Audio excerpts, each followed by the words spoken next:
পাইছো অসমৰ প্ৰত্যেকগৰাকী জনসাধাৰণৰ বাবে এটা সুখবৰ। সেৱাৰ ৱেবছাইট যোগে ঘোষণা হ'ব 26,000 পোষ্টৰ তৃতীয় আৰু চতুৰ্থ বৰ্গৰ নিযুক্তি পৰীক্ষাৰ ফলাফল। আৰু আজি ঘোষণা কৰাৰ কথা আছিল সেৱাৰ ৱেবছাইট যোগে চতুৰ্থ আৰু তৃতীয় বৰ্গৰ ফলাফল, কিন্তু আজি ঘোষণা হ'বনে নাই সবিহে আজিটো ভিডিঅ'ৰ জৰিয়তে জনাম। কিন্তু 9 অক্টোবৰত প্ৰকাশ হোৱাৰ কথা আছিল, কিন্তু 9 অক্টোবৰত প্ৰকাশ হোৱা নাই। আজি প্ৰকাশ পোৱাৰ সম্ভাৱনা আছে। কৈছে 26,000 নিযুক্তিৰ পৰীক্ষাক লৈ বহু চৰ্চা, বহু উৎকণ্ঠা। তাৰ মাজতে আহিছে আন এক খবৰ, এই সপ্তাহৰ ভিতৰতে ঘোষণা হোৱাৰ সম্ভাৱনা তৃতীয় আৰু চতুৰ্থ বৰ্গৰ নিযুক্তি পৰীক্ষাৰ ফলাফল।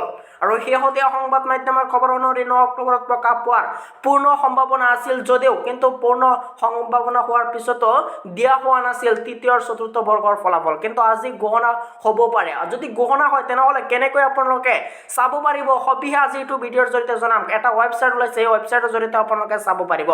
ৰিজাল্টটো যদি আজি ঘোষণা হয় তেনে বা পৰহিও ঘোষণা হ'ব পাৰে বা তাৰ পিছতো ঘোষণা হ'ব পাৰে, কিন্তু আপোনালোকে ৰিজাল্টটো কেনেকৈ চেক কৰিব, কোনটো ৱেবছাইটত গৈ চেক কৰিব সবিশেষ জনাম। গতিকে আপোনালোকে মনোযোগেৰে চাই থাকিব। আপোনালোকে গুগল বা ক্ৰম ব্ৰাউজাৰ অ'পেন কৰিব। অ'পেন কৰাৰ পিছত আপোনালোকে চাৰ্চ কৰিব, মই যেনেকৈ দেখুৱাই আছোঁ arjobportal.com।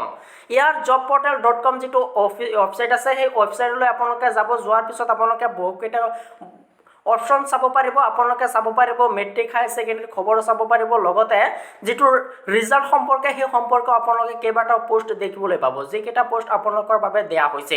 আপোনালোকে ফাৰ্ষ্টতে আপোনালোকে ইয়াত ক্লিক কৰিব। আপোনালোকৰ যিটো ৰিজাল্ট অপশ্যন আছে SLRC থাৰ্ড এণ্ড ফ'ৰ্থ গ্ৰেডৰ এক্সাম ৰিজাল্ট, আপোনাৰ cut off mark, merit list, আপোনালোকে এনেকৈ ক্লিক কৰিব। ক্লিক কৰাৰ লগে লগে সেই পোষ্টকেইটা আহি যাব। অক্টোবৰৰ কোন তাৰিখে দিয়া হ'ব, 26,000 পোষ্ট, কোন তাৰিখে এক্সামটো হৈছিল আৰু কিমানটা পোষ্টৰ এক্সাম হৈছিল আৰু বৰ্ডৰ নাম কি আছিল আৰু টোটেল ভেকেঞ্চি কিমান আছিল। ৰিজাল্ট ডেটটো অক্টোবৰ, হিমন্ত বিশ্ব শৰ্মাই জনাইছে আৰু অফিচিয়েল ৱেবছাইটত দিয়া হ'ব। ইয়াত চাওক সেৱাৰ যিটো অফিচিয়েল ৱেবছাইট, সেই ৱেবছাইটত সকলো নিৰ্দেশসমূহ দিয়া হ'ব।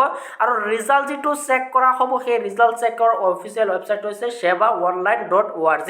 এই ৱেবছাইটৰ জৰিয়তে আপোনালোকে ৰিজাল্টসমূহ চাব পাৰিব আৰু পৰৱৰ্তী যিখিনি আপডেট আছে সেই আপডেটসমূহ এইটো ৱেবছাইটৰ জৰিয়তে আৰু এইটো চেনেলৰ জৰিয়তে দিয়া হ'ব। গতিকে আপোনালোকে এই চেনেলটো ছাবস্ক্ৰাইব কৰিব আৰু ৱেবছাইটটো সদায় ভিজিট কৰি থাকিব, যাতে যিকোনো খবৰ আপোনালোকে সকলোতকৈ আগত পায়। কিন্তু আজি যদি ঘোষণা নহয় থাৰ্ড আৰু ফ'ৰ্থ গ্ৰেডৰ এক্সামৰ ৰিজাল্ট, তেনেহ'লে এই সপ্তাহৰ ভিতৰতে ঘোষণা হোৱাৰ পূৰ্ণ সম্ভাৱনা ডক্টৰ হিমন্ত বিশ্ব শৰ্মাই জনাই দিছে।